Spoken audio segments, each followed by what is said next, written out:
Want to make your PowerPoint slides more engaging with photo collages? In this video, I'll show you 4 easy ways to create beautiful photo collages directly in PowerPoint. Let's get started. Method 1. Using picture layouts. This is the quickest way. Simply insert your photos, select them, and then choose a picture layout. PowerPoint will automatically arrange them into a neat collage. Method 2. Using PowerPoint templates.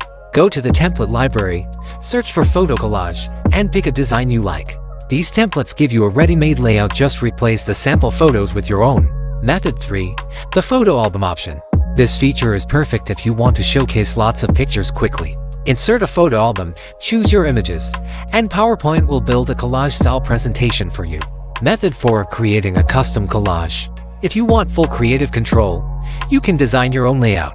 Insert pictures, crop them into different shapes, and arrange them manually. This method takes more time but allows for unlimited creativity. And that's it. 4 easy ways to make a photo collage in PowerPoint.